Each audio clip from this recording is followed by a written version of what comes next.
Well, at the end of the war, I served in the Navy for a couple of years with conscription, and then I tried to work in scientific publishing, which was extremely boring, writing science books. And then I tried to join radio, because I'd never seen television. And I didn't get that job either. And then the people in the BBC said, why don't you try, we've got this new thing, just starting it, called television, would you like to try? And I said, well, why not? I was hopeless at school until I suddenly found that you could use what I had learnt in the landscape of Leicestershire in terms of fossils and birds and one thing and another, and you could use that as an academic subject.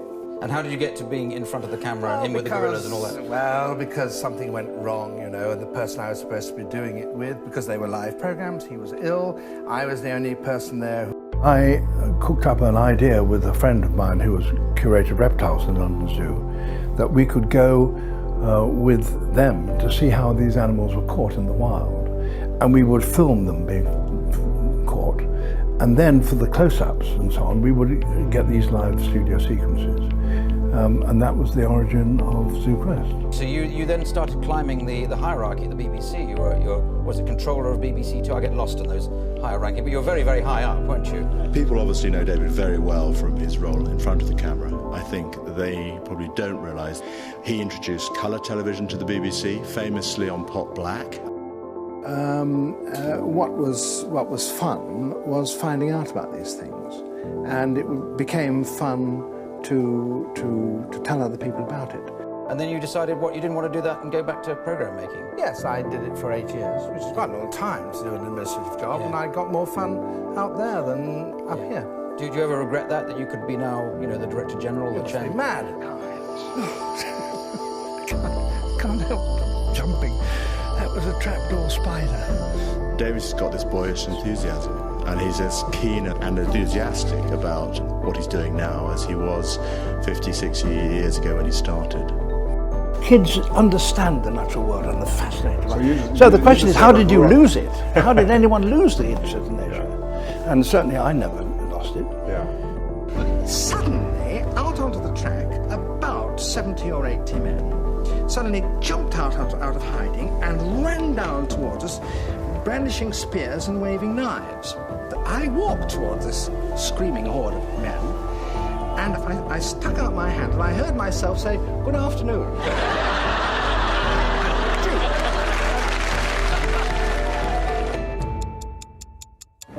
I'm in Iceland, and I'm on the island of South Georgia, 200 miles south of Java in the Indian Ocean.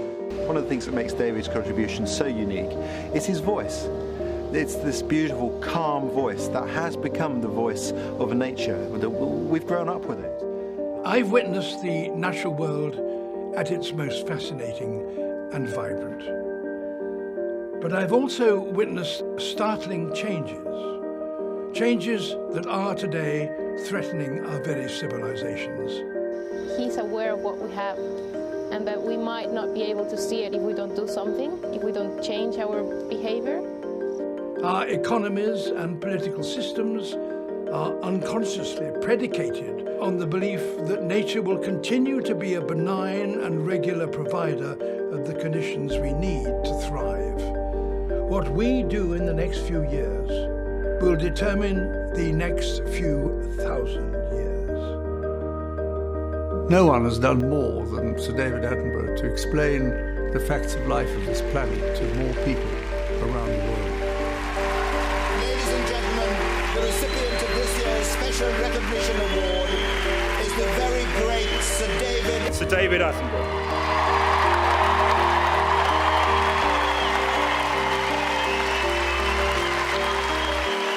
Thank you.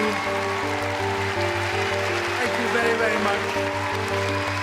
If our television programs have helped stir the consciences of people around the world, and that we are going to do something to protect our beautiful world, then all of us will be very pleased.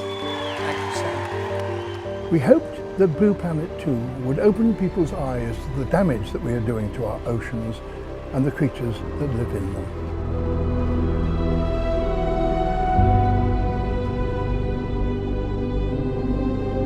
I've been absolutely astonished at the result that that programme has had.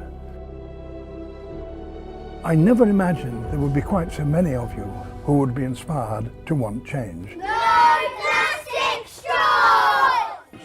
More than 40 companies have signed up to an initiative to cut plastic pollution in Britain. Plastic bottles, plastic pollution. Tackling the scourge of plastic. We must reduce the demand for plastic. Coffee cups. Plastic bottles. Plastic chopsticks. This is the last chance.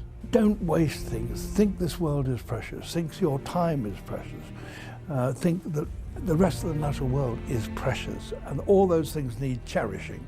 That's the fundamental attitude. The world is not a bowl of fruit from which we can just take what we wish. We are part of it, and if we destroy it, we destroy ourselves.